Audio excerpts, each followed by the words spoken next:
Pada kesempatan malam hari ini, pada acara halal bihalal yang sekaligus juga merupakan peringatan hari ulang tahun Republik Indonesia yang ke-69, maka saya ingin mengingatkan diri saya dan segenap kaum muslimin di dalam hidup berbangsa dan bernegara, siapapun manusianya wajib untuk menegakkan keadilan. Sekali lagi, wajib untuk menegakkan keadilan. Allah berfirman dalam Al-Quranul Karim, faqala ta'ala, innallaha ya'muru bil adli wal ihsan wa ita'i dzil qurba wa yanha 'anil fahsya'i wal munkar wa baghi ya'idukum la'allakum tadhakkarun. Shadaqallahul azim. Saya ingin menggarisbawahi awal ayat ini, innallaha ya'muru bil adli. Jadi sesungguhnya Allah memerintahkan dengan keadilan, yaitu memerintahkan seluruh umat manusia, teristimewanya mereka yang beriman, untuk selalu menegakkan keadilan. Jadi penegakan keadilan itu adalah amrun minallah, perintah yang datang dari Allah subhanahu wa ta'ala. Di dalam ayat yang lain Allah menyatakan, faqala ta'ala, wa idza hakamtum bainan nas antahkumu bil adli. Jika kamu menghukum di antara umat manusia, maka kamu mesti menghukum dengan adil. Ini juga merupakan perintah Allah, aturan Allah, ajaran Allah, di mana siapa yang menjadi penguasa, siapa yang diberikan oleh Allah kekuasaan, wajib untuk menegakkan hukum dengan adil, saudara. Tidak sampai di situ, Allah juga berfirman dalam ayat yang lainnya, di mana Allah nyatakan, faqala ta'ala, wa idza qultum fa'dilu. Jika kamu berucap kata, maka adillah kamu. Jadi Allah ini memerintahkan kita untuk adil dalam ucapan, dalam bersikap, dalam berbuat, dalam menghukum, dalam memutuskan. Wajib setiap orang yang beriman untuk menegakkan keadilan, saudara. Dan menariknya ajaran Islam, keadilan itu untuk seluruh umat manusia tanpa pandang bulu, apapun suku, bahkan apapun agamanya, saudara. Allah menyatakan dalam Al-Quranul Karim, faqala ta'ala, wala yajrimannakum sana'anu qaumin ala alla ta'dilu i'dilu huwa aqrabu littaqwa. Subhanallah. Allah nyatakan dalam ayat ini, jangan sekali-kali kebencianmu kepada suatu kaum membuat kamu menjadi tidak adil. Jangan sampai gara-gara kita benci satu kelompok, kita menjadi tidak adil terhadap kelompok tersebut, saudara. Ini peringatan dari Allah. Allah nyatakan, dulu wajib kalian menegakkan keadilan, wajib kalian berbuat adil, wajib. Kenapa? Karena keadilan itu adalah aqrabul taqwa, yang paling dekat dengan ketakwaan. Alhamdulillah. Ini dahsyatnya ajaran Islam. Jadi kalau orang-orang barat sekarang berteriak justice for all, keadilan buat semua umat manusia, itu bukan ajaran barat, saudara. Itu bukan ajaran Amerika dan Eropa. Itu adalah ajaran Islam. Islam mengajarkan kepada kita untuk bersikap adil, berkata adil, berbuat adil, memutuskan dengan adil kepada manusia yang manapun juga, saudara. Baik kepada kawan maupun kepada lawan, baik kepada orang Islam maupun kepada orang kafir. Wajib umat Islam bersikap adil, saudara. Maka itu saya mau tanya semua yang hadir sini, kalau gitu ajaran Islam indah tidak? Jawab yang kompak semua, ajaran Islam indah tidak? Bagus tidak? Berkah tidak? Bangga tidak jadi orang Islam? Bersyukur tidak jadi orang Islam? Alhamdulillahi Rabbil Alamin. Inilah ajaran Islam, saudara. Nah, apa-apa yang Allah subhanahu wa ta'ala sudah tetapkan tentang keadilan, itulah dulu yang dipraktekkan oleh Nabi kita tercinta Sayyiduna Muhammad sallallahu alaihi wasallam. Sampai-sampai ada suatu peristiwa yang takkan pernah dilupakan oleh segenap umat Islam, saudara. Tatkala di zaman Nabi terjadi seorang perempuan dari salah satu anak suku Quraisy yang terpandang dan dihormati orang, saudara. Dari keluarga terpandang dan keluarga terhormat, si perempuan tadi melakukan pencurian. Kemudian ditangkap dan disidangkan, saudara, oleh Nabi. Kemudian terbukti perempuan tersebut bersalah. Lalu apa hukum yang ditetapkan oleh Nabi? Nabi menghukumkan sesuai dengan hukum Allah. Allah berfirman dalam Al-Quranul Karim, faqala ta'ala as-sariqu was-sariqatu faqta'u aydiyahuma. Pencuri laki-laki dan pencuri perempuan, potong tangan mereka. Masya Allah, itu hukum Allah. Dan Nabi tidak bergeser dari Allah punya hukum, saudara. Setelah terbukti perempuan tadi mencuri dengan meyakinkan, lengkap saksi dan buktinya, Nabi memvonisnya untuk dihukum potong tangan. Singkat cerita, sebelum perempuan tadi dieksekusi, sebelum dipotong tangannya, segelintir kalangan resah dan galau, saudara. Resah mereka, gelisah. Kenapa? Sebab perempuan itu termasuk keluarga mereka.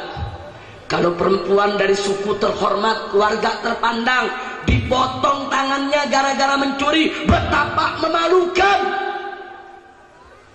Karena itu mereka berusaha untuk melobi Nabi. Mereka utus orang yang sangat dikasihi dan dicintai oleh Nabi. Siapa dia? Usamah bin Zaid bin Haritha radhiyallahu ta'ala anhuma. Siapa Usamah? Putra Zaid. Siapa Zaid? Anak angkat Nabi, saudara. Yang dari kecil dipelihara oleh Nabi, sampai dewasa dikawinkan oleh Nabi, saudara. Sampai punya keturunan, sampai Zaid bertempur di jalan Allah dan gugur sebagai syahid, saudara. Anaknya yang bernama Usamah dipelihara oleh Nabi. Nabi perlakukan seperti cucu sendiri, seperti Sayyidina Hasan dan Sayyidina Husain radhiyallahu anhuma, saudara. Nah, singkat cerita, Usamah diutus oleh orang-orang yang gelisah tadi, saudara. Datanglah Usamah ke rumah Nabi, disambut oleh Nabi dengan senyum, disambut oleh Nabi dengan gembira dan kecerahan wajah, saudara. Dipersilahkan masuk, duduk di hadapan Nabi, bincang dengan penuh kesenangan, saudara. Nabi sayang kepada Usamah. Begitu, saudara, Usamah melihat Nabi sudah menyambut dengan penuh kegembiraan, penuh kesenangan, Usamah mencari kesempatan kapan untuk menyampaikan amanat daripada kalangan tadi yang menitipkan amanat kepada beliau, saudara, untuk disampaikan kepada Nabi. Hati-hati. Begitu dapat kesempatan tersebut, mulailah Usamah menyampaikan kepada Nabi akan maksud kedatangan yang sebenarnya, saudara. Begitu Usamah cerita, di mana menyampaikan mohon keringanan kepada Nabi supaya perempuan tadi jangan dipotong tangan. Hukum yang lain saja, yang penting ada dispensasi. Apa yang terjadi? Wajah Nabi berubah, saudara. Yang tadi penuh dengan senyum, senyumnya hilang. Yang tadi wajahnya cerah, cerahnya hilang. Yang tadi matanya putih, cemerlang, bersih, bersinar, berubah menjadi merah, saudara. Itu pertanda Nabi marah, ibadah Allah. Kemudian Nabi katakan kepada Usama, ya Usama, atashfa'u fi haddin min hududillah. Usama, apakah kau ingin memberikan pertolongan, keringanan hukuman di dalam suatu hukum yang sudah ditetapkan oleh Allah? Berani betul minta keringanan dalam hukum yang sudah ditetapkan oleh Allah. Kemudian Nabi mengatakan kepada Usama, ya Usama, hei Usama, ketahuilah olehmu, innama halaka man kana qablakum. Sesungguhnya umat sebelum kamu dulu dibinasakan oleh Allah, dihancurkan oleh Allah gara-gara persoalan seperti ini. Idza saraqa fihimus syarif tarakuhu. Kalau ada orang terhormat, orang terpandang di tengah-tengah mereka mencuri, tarakuhu, mereka tinggalkan, mereka biarkan, tidak dihukum. Wa idza saraqa fihimud dha'if. Tapi kalau ada orang kecil yang mencuri, ada orang cilik yang mencuri, ada rakyat jelata yang mencuri, yuqamu alaihil had, dihukum dengan berat. Gara-gara seperti itu ya Usama, dulu umat sebelum kamu, orang terpandang mencuri dibiarkan, rakyat kecil mencuri dihukum dengan berat. Allah murka, Allah musnahkan itu bangsa. Akhirnya Nabi kumpulkan para sahabat, saudara. Nabi pidato di hadapan mereka dan Nabi bersumpah, wahai demi Allah, jangankan perempuan tersebut yang kata kalian mulia, supaya jangan dihukum potong tangan. Lau anna Fatimah binta Muhammadin, andai kata putriku Fatimah, jantung hatiku Fatimah, semulia-mulianya wanita, saudara, Sayyidatun Nisa'il Alamin, andai kata coba-coba mencuri, andai kata laqatatu yadaha, niscaya pasti aku potong tangannya. Saya tanya, Nabi tegas tidak? Nabi adil tidak? Takbir.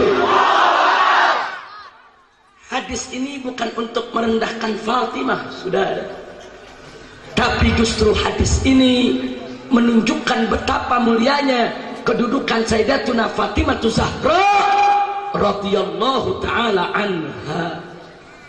Kenapa? Karena Nabi memberikan contoh dengan perempuan yang paling mulia. Artinya jangankan itu perempuan yang mencuri, yang kalian minta dispensasi, andai kata Fatimah paling mulianya perempuan, paling terhormatnya perempuan, jantung hatiku mencuri, aku potong tangannya. Nah, kalau perempuan yang termulia mencuri dipotong tangan, apalagi perempuan yang lain, saudara. Kira-kira jelas tidak? Paham tidak? Nah, jadi kadang-kadang ada orang salah paham, baca hadis ini buat nyelak Fatimah, goblok. Itu namanya dia nggak ngerti untuk membaca pesan Nabi. Justru hadis ini menunjukkan betapa mulia dan terhormatnya kedudukan Sayyidatuna Fatimah Zahra radhiyallahu taala anha. Keadilan tidak ditegakkan bisa rusak, rontok suatu bangsa dan suatu negeri, saudara. Nah, makanya kalau Indonesia mau jadi baldatun thayyibah, maka pemerintah di negeri ini harus adil, nggak boleh pilih sini, enggak. Maling ayam ditangkap di penjara 6 bulan. Korupsi 6,7 triliun, Bank Senturi sampai sekarang nggak dicolek. Saya mau tanya, saudara, adil tidak? Jawab yang kompak, adil tidak? ayam yang dicuri taruh berapa tadi? 60.000. Mencuri 60.000 penjara 6 bulan. Waduh, berarti kalau 60.000 6 bulan, sebulannya berapa ribu tuh? 10.000 sebulan penjara. Sekarang tolong dihitung, kalian nyolong 6,7 triliun, ayo berapa bulan? Ayo hitung. Masya Allah, 1 triliun berapa? Dia punya nolnya 1000, nolnya 3. 1 juta, nolnya 6. 1 miliar, 6-nya 9. 1 triliun, nolnya 12. 12 nol. 12 nolnya. Saudara, 60.000. Saudara, 60.000 mencuri 60.000 6 bulan. Berarti mencuri 10.000 1 bulan. 10.000 1 bulan. 10.000 berapa nolnya? 4. Nah sekarang kalau 6 triliun nolnya 12, saudara. Betul? Betul? Diambil nolnya 4 jadi berapa? 600 juta. Betul? Betul? Berarti mesti di penjara 600 juta bulan. Ayo 600 juta bulan berapa tahun tuh? Lu bagi deh 12 lagi. Masya Allah. Betul? Betul? Nah, makanya jangan kaget. Saya pernah ditanya, Habib Rizik, apa hukum yang paling pantas untuk orang yang korupsi sampai triliunan? Saya bilang hukum yang paling pantas pancung kepalanya. Setuju? Setuju? Takbir. Oh, saya diprotes. Habib Rizik jangan sembarangan ngomong tanpa dalil. Saya bilang, saya di sini saudara nggak sembarang ngomong. Mari kita lihat dalam madhab Imam Syafi'i radhiyallahu taala anhu, saudara, nisab pencurian itu 1/4 dinar. 1 dinar saat ini kursnya kurang lebih 2.400.000 rupiah. 1 dinar. Berarti kalau 1/4 dinar 2.400.000 rupiah dibagi 4 sama dengan 600.000 rupiah. Jadi dalam madhab Imam Syafi'i mencuri 600.000 rupiah mesti dipotong tangan. 600.000 6,7 triliun. Saya mau tanya dulu nih orang Plerat, orang Citeko, ada yang pernah lihat gak sih 6,7 triliun? Ayo jawab dong Abang, ada yang pernah lihat gak? Kesian betul loh. Coba saya tanya sekali lagi, pernah lihat gak? Sama, saya juga nggak pernah lihat. Tapi kalau 6,7 triliun beli bakso, Pleret kelelep. Betul? Betul? Masya Allah, saudara. Nah sekarang saya mau tanya, mencuri 600.000 potong tangan, mencuri 6,7 triliun saya bilang potong kepala. Kenapa? Sebab mencuri 600.000 mencurinya pakai apa? Pakai tangan, yang dipotong.